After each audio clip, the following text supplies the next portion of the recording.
Bienvenue sur ma chaîne YouTube, nous sommes sur GIMP, la version 2.10.36. On va s'intéresser plus particulièrement à Action GeoGL.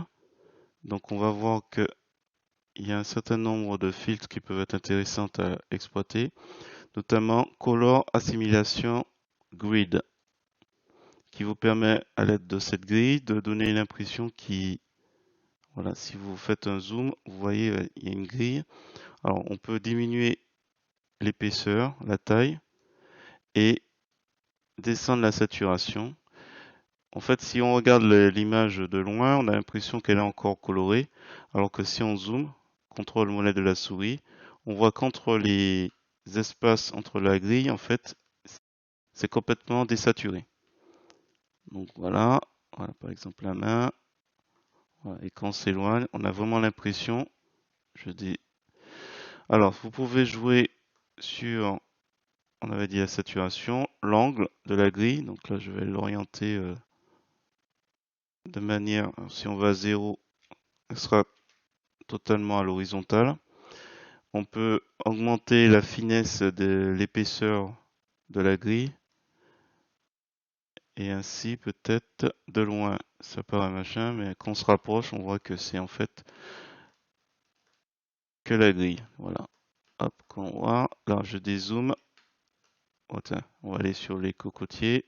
Voilà, entre la grille et même le ciel bleu, c'est que des grilles. Donc on peut diminuer un petit peu plus.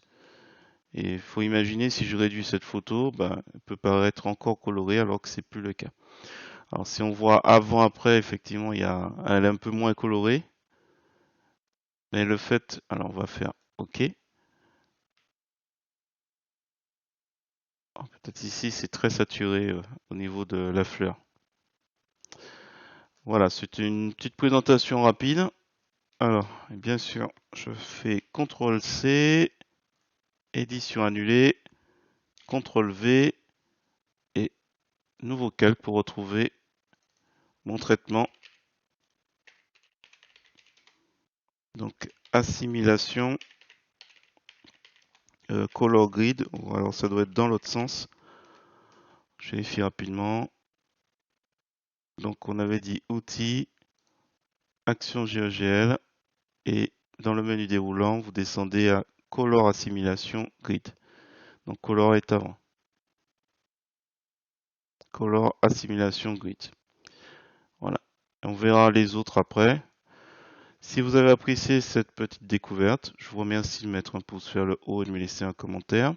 Je vous mettrai en lien d'une autre illusion. Donc, l'auteur du filtre explique qu'il s'est énormément inspiré de ce cas où vous voyez des balles pourtant de même couleur paraître couleurs différentes. Je vais revenir moins. Voilà, ça fait des balles différentes. Et apparemment, l'auteur qui s'appelle Irvin Colas avait expliqué qu'il s'était inspiré justement de cette illusion de David Novik. Et donc il y a cet espace. Alors je vais vous mettre la page, comme ça vous allez voir. Il avait fait aussi une vidéo où tout le film en fait avait une grille pour colorer. Donc il avait mis ça sur un bout de film. Et donc voilà, vous pourrez voir aussi avec éventuellement des points. Et apparemment la grille en fait, de ce qu'il dit, la grille est en fait ce qui fonctionne le mieux. Il peut même s'amuser à mettre un texte. Voilà, je vais m'arrêter là. Si vous avez apprécié cette vidéo, donc avant, après, si vous avez apprécié cette vidéo, je vous remercie de mettre un pouce vers le haut et de me laisser un commentaire. Et sur ce, je vous dis à bientôt pour d'autres tutos.